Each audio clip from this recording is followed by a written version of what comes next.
Maksudnya kena gas air mata pada saat liputan demo itu bukan hal yang biasa sebenarnya, beberapa kali kena, tapi itu kemarin di tanggal 29 itu yang paling parah banget gitu.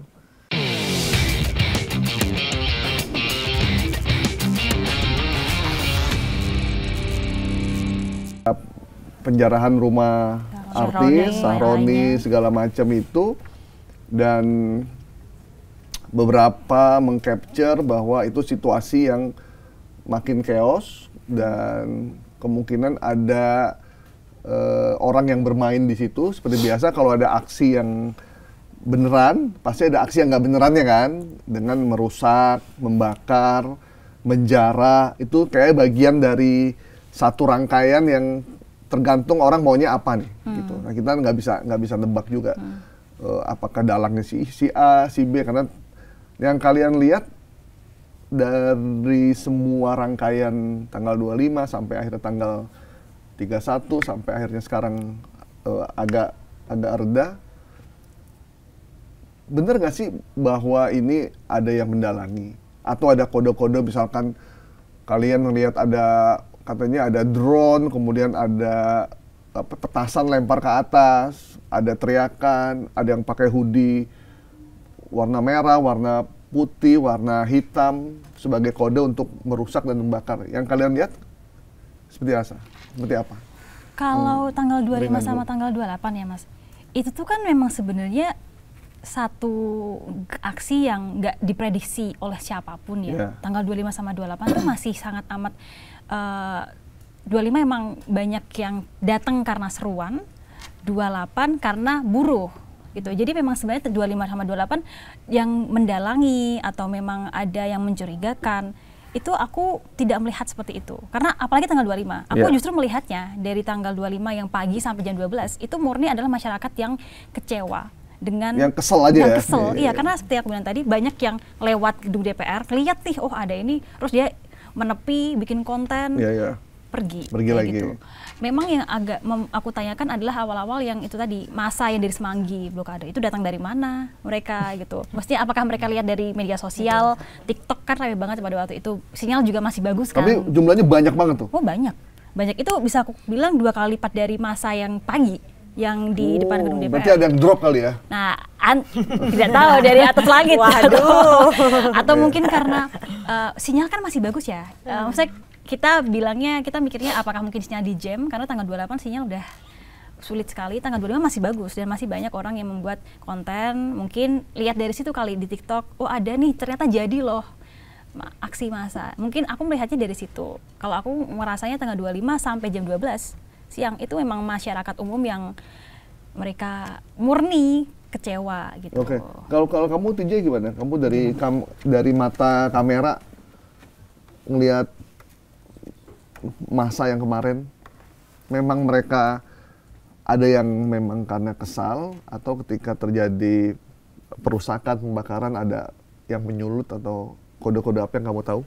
Jadi pada saat yang saya liputan ya di tanggal 29 aja itu lebih banyak keseruan, mereka minta keadilan dari pihak Brimob karena kejadian Afan meninggal itu karena terlindas itu kan.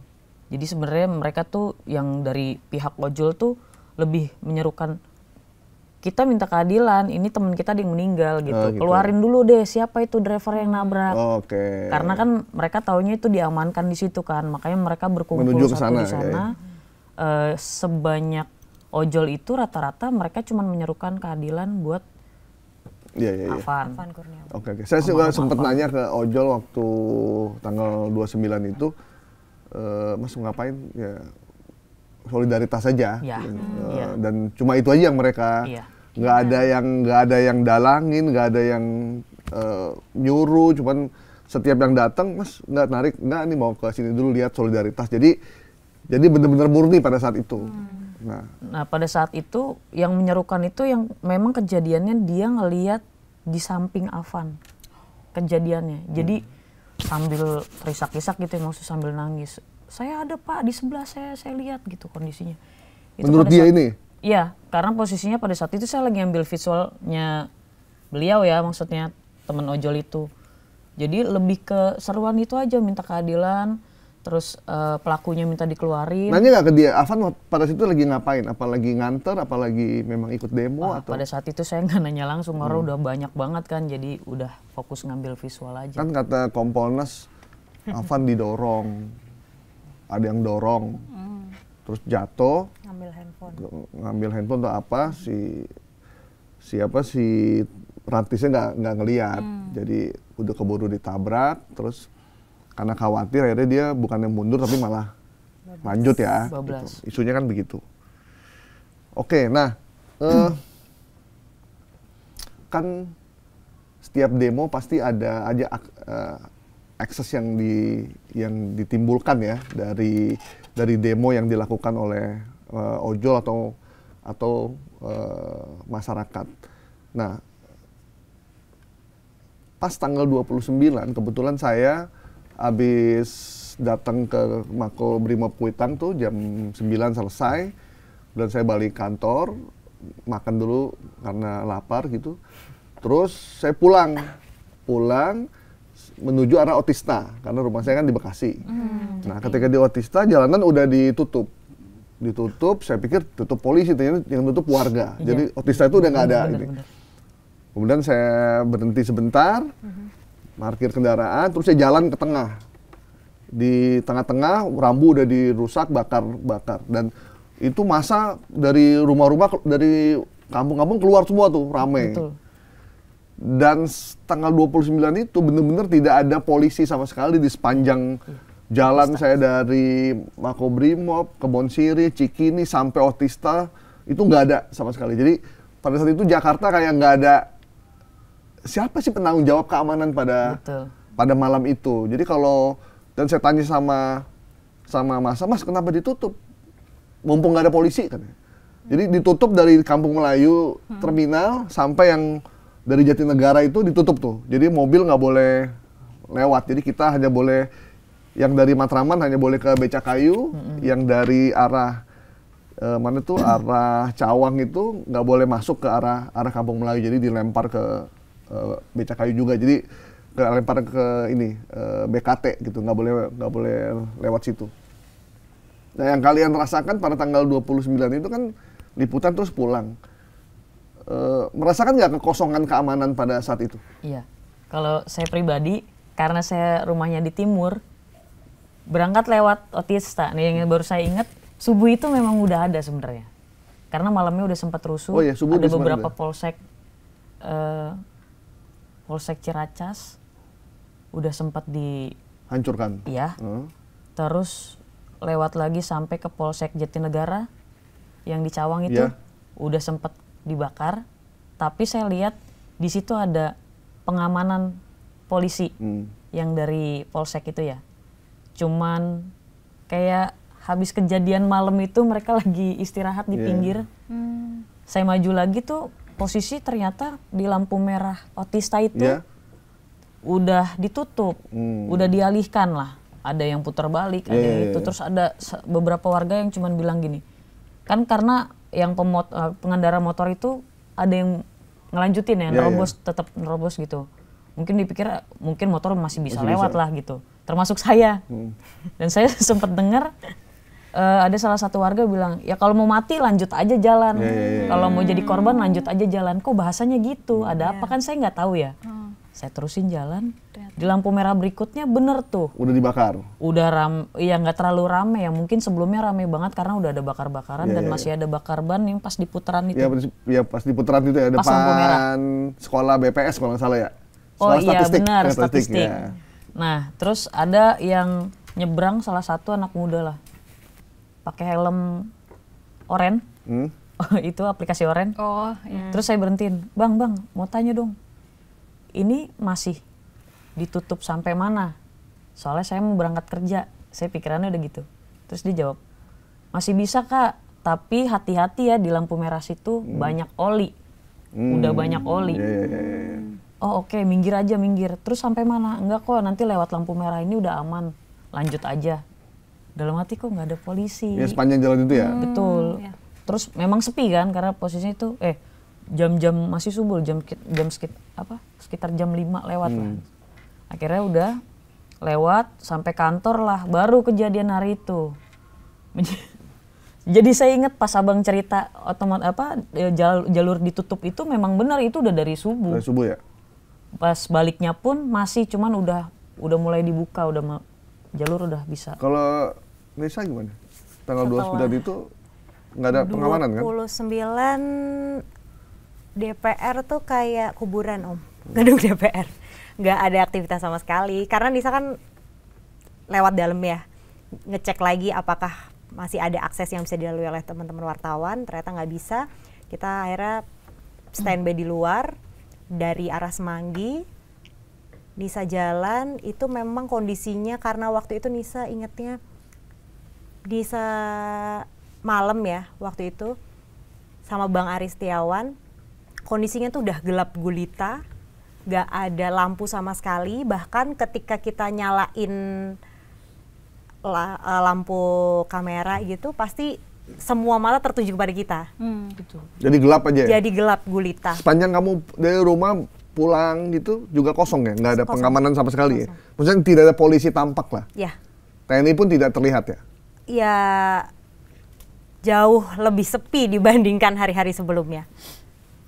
Kamu gimana? Aku 29 tuh libur malahan. Cuman aku ingat baru ingat.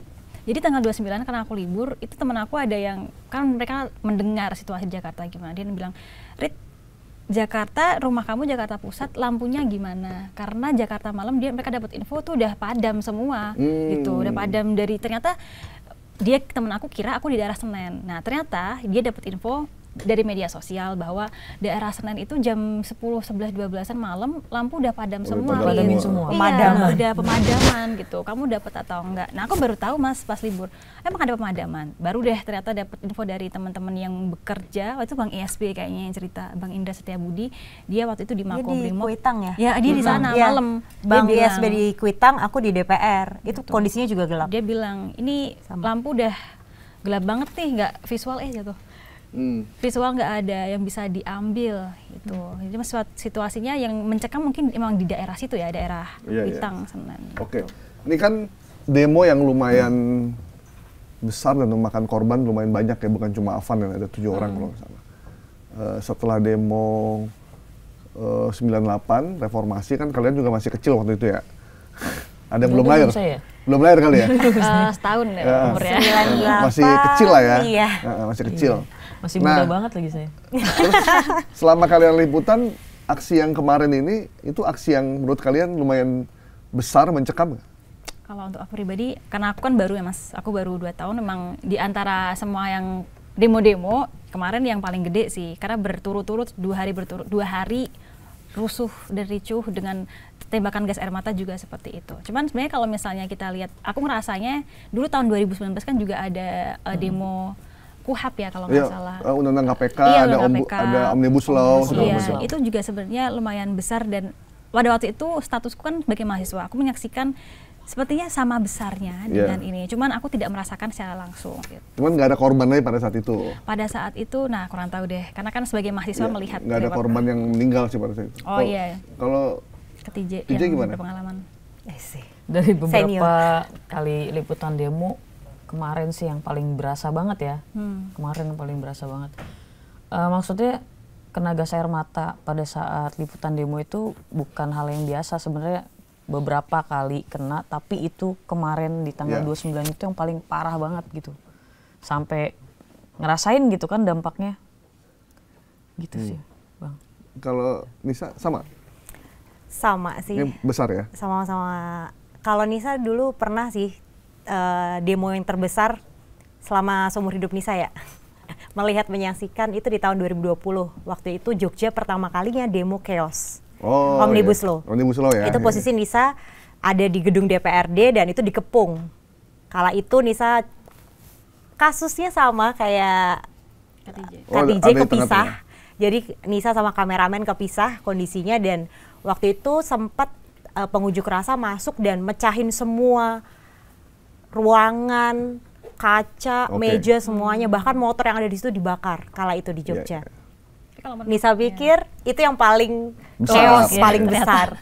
Setelah ke Lihat ini. Jakarta, ternyata bisa Kemarin. menemukan yang lebih baru parah masuk lagi. berapa minggu Oke, lagi ya. Terakhir, kan ada teman-teman penggiat medsos, influencer yang bilang, di mana media massa ketika aksi? Kok mereka ngumpet, mereka Ya, nggak ya, mau. ya, ya, ya. Kan dengan cerita ini kan kalian kan berarti kita nih sebagai media mainstream kan nggak cuma diem aja kan, kita Betul. malah turun langsung. Bukan orang yang datang ke aksi. Nah, ada nih influencer ya, datang ke Mako, terus dia ngisi konten, setelah itu pergi, seolah dia ada di situ. Datang ke depan DPR, ngisi konten, paling cuma nggak ada 15 menit di sana kan, cuman ngomong doang. Suasana udah tenang, masyarakat nggak usah sebaiknya pulang gitu. Ada juga yang cuma mantau dari medsos doang. Dari medsos, mantau dari medsos, tapi dia udah bisa ngambil kesimpulan bahwa ini dan demonya begini, hati-hati ada begini, jangan begini, silakan mundur segala macam. Sementara kita yang ada di lapangan tidak melihat itu sebagai sesuatu seperti yang mereka ceritakan. Terakhir, komen Anda buat mereka yang cuma yang mengira bahwa kita ngumpet di dalam selimut dan tidak turun ketika aksi. Dari Rasanya mau saya ajak aja deh. Kalau enggak, ini ngerasain aja gitu kan. Buat report ya. Ya kalau kita mah nggak sempat buat konten ya, Iya. jadi kita Apalagi saya ya. betul. Jadi kita nggak bisa publish di media sosial. Mungkin itu yang nggak dilihat oleh masyarakat luas bahwa media kita ada kok di lapangan.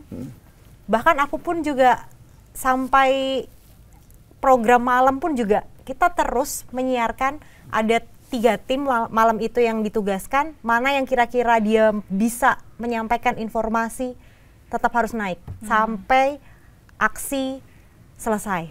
Cuma bedanya kita kan tidak bisa menyiarkan aksi penjarahan, Iya. Oh iya. pembakaran, karena Betul. dikhawatirkan itu akan memicu orang untuk melakukan hal yang sama. Karena media massa itu diatur di undang-undang.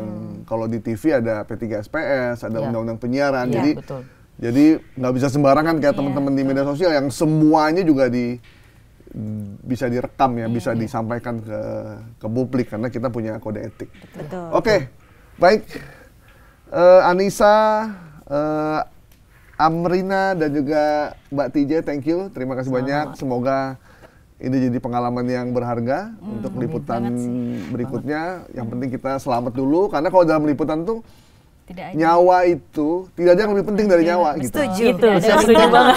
Tidak ada berita yang lebih penting dibandingkan Kadang nyawa. kita- Nyawa. Saya setuju banget. Itu yang paling Setuju penting. banget. Jadi pastikan ketika kita liputan demo buat semua, keamanan kita yang paling utama, cari tempat yang safe dan baju dan pakaian yang pas untuk kita terhindar dari lemparan batu dan lain-lain.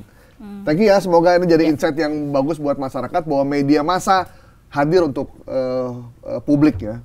Kita tidak ngumpet atau cuma berselimut ketika demo itu terjadi. Baik, sampai ketemu lagi. Thank you semua. Ya, terima kasih. Sampai Sama-sama. ketemu di Sama-sama. podcast Bikin Terang. Bye-bye.